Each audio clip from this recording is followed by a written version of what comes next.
Howdy y'all. This is going to be for day 35 and 36 video. You're probably wondering, why hasn't there been any hiking videos? Don't worry, we're still on trail. The reason is we're getting into an area where there's a lot of road walking done. You'll notice the Cave Spring one, I broke it up in 2 videos because we were there for 2 days. One was strictly to tour the town, talk to the locals, that kind of stuff that we like to do. Then the other day was walking some of it, no, that was one. I don't know, we've walked a lot. Anyway, so because there's nothing to see on road. Just road and more road. Yeah, and then there is bless you. Oh, thank you. Sorry. There is a pretty dangerous section of road walking that everybody skips, and it's you're encouraged to bless you. Pardon me. To skip it. Anyway, so the videos are going to be kind of weird for these 4 days. And then of course, right after the day that we were planning to go back on trail, a major rainstorm, 2-day rainstorm came. And it's currently raining cats and dogs outside right now. Got another one. Bless you. Oh man. What's going on with you? I don't know. Let's get closer to me. You're like not really in I don't want to get you sick. Here. I don't want to make you sneeze. I've been having drainage all morning. I think it was road walking in the rain yesterday. Could have been. Maybe you shouldn't have done that. We did do, so anyways, sorry about that, guys. Don't get ahead of yourself. Yeah.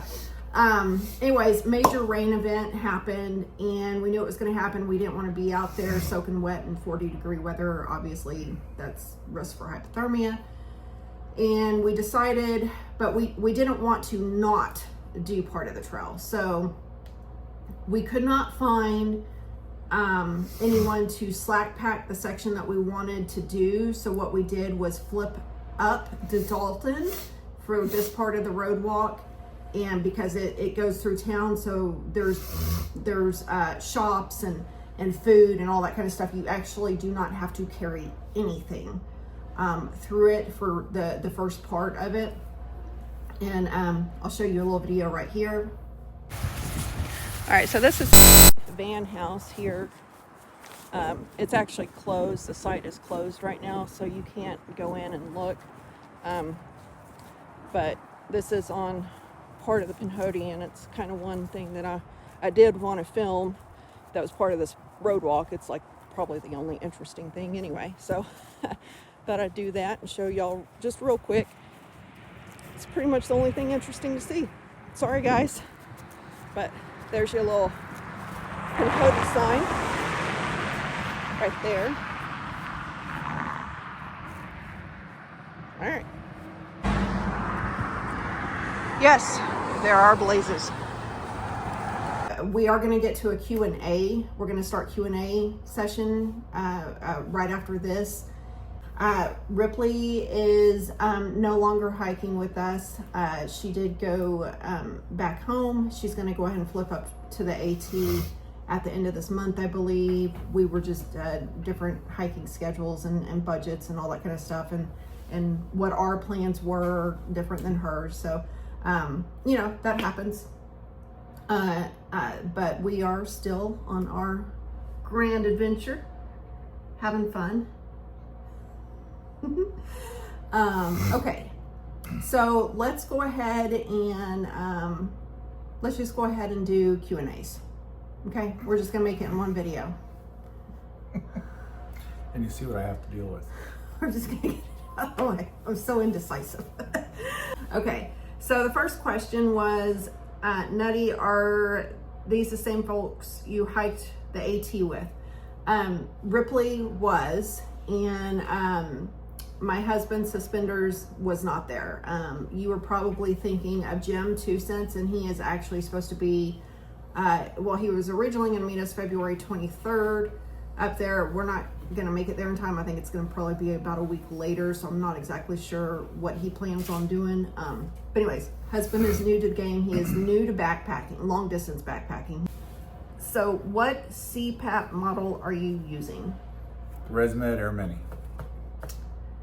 And I love the trail map at the end of the video. Is that just an app called Relive or what? It is an app. And what it does is it will connect to however you record your hikes, whether it be a Garmin or Fitbit or, whatever, Apple Watch, however you record your hikes, it will pull that data. It will pull that hike from there. And then you can create a 3D video from it like I've been doing. Let me go back. So the CPAP I'm using, it's the ResMed Air Mini, but I have a battery bank that it plugs into, which is, what is it? Zopec? So something. Hold this. Okay. It's brand new. I think I mentioned in another video we had to change out his CPAP battery at the last minute because it died. It is the Zopec Explorer Mini. Yeah, and it's pretty much a brand new one. We had not found that one when we were searching before, and we just stopped searching at like early 2024 when we thought we had it all together. Well, this one came out in 2024, so it was just cool to find. It's only £1. It lasts 2 nights for him, so even if we were to get 2, it is more expensive. But if we were to get 2, it would be £2 for 4 nights instead of 3.5 pounds for 2 nights or for 4 nights. Okay. Now, something else with the Relive video. I know that I've gotten multiple comments about how y'all love that. And then the other reason is why is it on some and not on others? You have to have internet connection in order for it to make that connection and pull the data. And I try to get my videos done every night so I don't have a backlog. And when we come into town, I don't feel like I have all this editing to do and instead of just resting, which is what I need to be doing. So I do that every night. So some nights if I have internet, it'll pull and I can make it. Other nights it may not have internet, so I'm just gonna have to leave it out. So that's kind of a downfall of that. Okay. I am curious where you got your paper guide. I haven't found any online anywhere. That was asked on our AT gear video, so I'm assuming you're talking about the AT guide, and that's exactly where you can find it. I think it's the atguide.com, but that's what that is. You can get it online. Where do you put your backpacks at night? We put them in the tent with us for the most part, either our head or our feet, and sometimes they'll be in the vestibule as well. If it's nice out. If it's nice out. If it's raining, those vestibules on the Z-Packs they're non-existent pretty much. So, okay, so this is kind of a long question, and it was asked on one of the videos about doing Bama to Baxter. Hi, did you get your Bama to Baxter hiker number registration card? We did not. We didn't even know that existed until somebody asked us. If so, where does a hiker get it? We found out you can get it through the POC. Just contact them. And does that cancel that hiker from getting an AT hang tag, as they will be double dipping? I don't think that's considered double dipping. It's you're doing different trails. It's completely different system. So no, we are still getting an AT hang tag. And it's just a completely different system, so I don't think that's really an issue. If a hiker has the Bama to Baxter registration card, are they not supposed to register again for hiking the AT as they have already registered with the Bama to Baxter card? Again, completely different entities that handle both of those. So no. You need to go ahead and register. It helps keep track of who's out there on trail and how many people are on the AT and that kind of stuff. Again, completely different system. There's not really an official Bama to Baxter or anything. That's just what some people do. So they've just recently started, I think, these Bama to Baxter cards. I'm not really sure. Like I said, I hadn't ever really heard of it until somebody asked. How do you like your Z-Packs tent now that you've been on trail for a couple of weeks? Nice tent. It's light, easy to set up, but vegetables are very small and lots of condensation. Right, which the condensation we knew about, that's not a big deal. It's the problem is the way that it's shaped. So your foot boxes are always getting wet, and that, you know, just kind of sucks. So we have decided to go ahead, and until we can find a trekking pole tent that we like, that's not, we know that it's going to be a condensation issue, so we know that. But until we can find one that's not going to do such a downward thing right at the foot box where it's always touching your foot box, and just the way that the floor is shaped, we are actually going to be switching back out to our Big Agnes copper spur, and it's the HV UL3 that we've used for years. My mother's going to go ahead and bring that up, and we're going to go ahead and take that on the AT until we can find a different trekking pole tent that we like. Do you still plan to start the AT on your original start date? No. We would love to, but no. We'd love to, but things are going a little bit slower. Weather. Yeah, weather of course is an issue too. We're just no, we're not going to be there February 23rd. I think it's the way that we have it planned out now. It looks like probably around March 1st is when we'll get there. Will you make any gear changes once you hit the AT? Yes. Again, we are changing out our tent. I am an extremely cold sleeper due to a couple of health issues that I have, and I just need to up my sleeping pad, I think, for the colder temperatures. So I'm instead of the one that I have, which is a 4.5 R value, I'm getting one that I think is like a 7 something R value, so that should really help.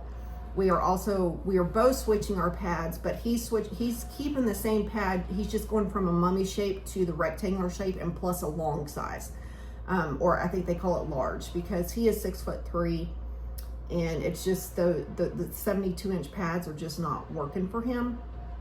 My feet come off the end. Lengthwise, yeah. So he's keeping the same pad. He's fine with that. He's just going to the large version, the rectangle, getting away from the mummy. Again, I'm also getting away from the mummy. I just can't do a mummy. I toss and turn too much. My feet go to one side or the other of the mummy. I need that rectangular pad. It was a good idea to try, but it didn't work out. So yeah, so we're changing those out, and that's it. Yeah, I think that's really all that we're. Oh, you might change your backpack. I might change my backpack back to the Z packs. I love both of them. The problem I had with the Z packs before was I believe the issue came from me putting, when we were doing a large water carry, and I put all that water right on the top. I think is what hurt my shoulders back there. So I think I'm gonna go ahead and try it again, especially since on the AT. Right now we're carrying 3 liters of water at a minimum each time. On the AT we only need 1. There's just so much water. So I think I'm gonna change that. How do you plan on charging the CPAP? Again, the battery. It lasts for 2 nights, so our plan is to go in every 3rd night to recharge. We'll do a Nero on a 3rd night and recharge. And the reason that we plan on doing a Nero instead of hiking full is because 1, it does take a little bit time to recharge everything, and 2, we obviously want to be able to shower while we're there, do laundry while we're there, go ahead and resupply while we're there. And if we're doing a full day and not getting in town until 6 or 7 at night, then we may not be going to bed until 11 or midnight and then getting up at 6 o'clock the next morning, and that's just like, no. So we'll be doing a Nero every 3rd day to go into town, and we have budgeted for that. So, and we have budgeted to do slack packs and zeros and even double zeros in town. So and actually the next question, I'll get into that more. what are your hiking plans while on trail? I see most people just come in to resupply overnight. I assume you mean like every other couple days they'll come in, resupply, and leave. For the most part, our plan is, like I said, every third day come in for a Nero. For those who do not know what a Nero means, it means very little hiking miles that day, and then you go into town, so you have more time in town to do everything you need to do, and then you go back out the next night. And for the most part, that's what we will be doing in between towns.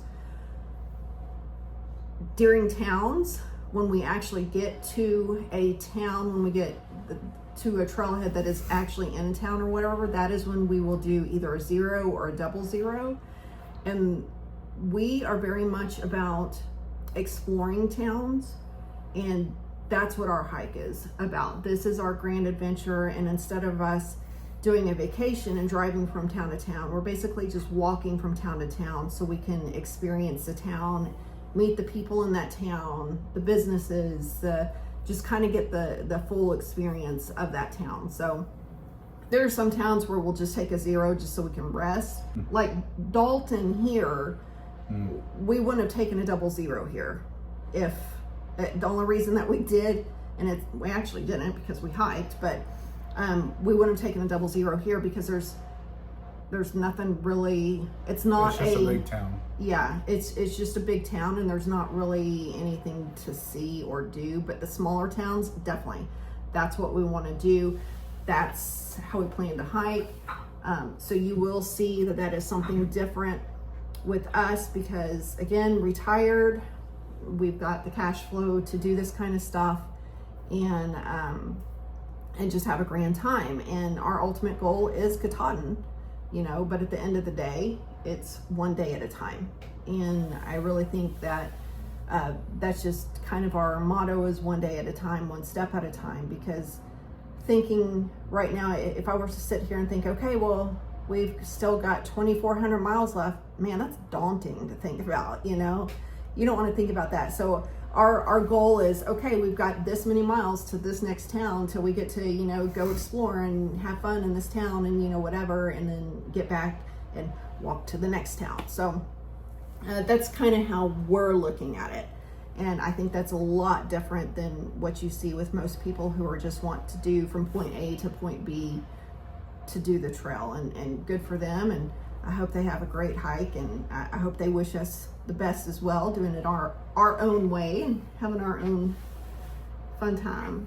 So, are you having fun? Mm-hmm. Really? Mm-hmm. I'm just tired. Yeah, it can get tiring. Of course, we're kind of tired right now anyways, because like I said, it's been raining for 2 days, and that's kind of draining. It's just tomorrow we're headed back out, which will be tomorrow. When you see this, you're not going to see a video because I'm actually going to release this for the whatever. Dang it, every time I make a video I almost forget. We do have a charity that we are now hiking for. We were trying to find one before we left, and we couldn't decide on one. We couldn't find one really that hit home for us. And as we hiked the Pinhoti Trail, we came upon a hostel called 8 Acorns. And they are, in addition to a hostel, they're a 501c3, and they are making an outdoor, like, for those with disabilities, not just disabled veterans. It's for all of those with disabilities and their families. And that's what is different, is there's so many other organizations that help the disabled, whether it be the disabled veteran or a disabled child or whatever the case may be, but the families aren't allowed to be involved. You know what I mean? They can't be there with them to do it. So they actually encourage the families to come because they feel, as do we, that when families are involved in the healing, especially if it's not a disability that they were born with, that it helps the person who became disabled to heal faster, mentally and even physically. So that's what's different. I really would love it if you would go check them out. They're just in the process of getting stuff done. They're really new to, you know, getting it done. They're not up and running yet, but they do have hostel, and the proceeds from that hostel go directly into the 501c3. So I will leave a link. You will see a link in the description from every video here on out on a way to donate. So please go donate to them. And we really love what their vision is, and do plan once they are up and running to go back and check it out and see how everything's going. Do you have anything to say? Nope. You never have anything to say. I'm easy. You are easy. You wish. I'm so sorry. Okay, yeah, that's it. So until next time, guys. Hi, God.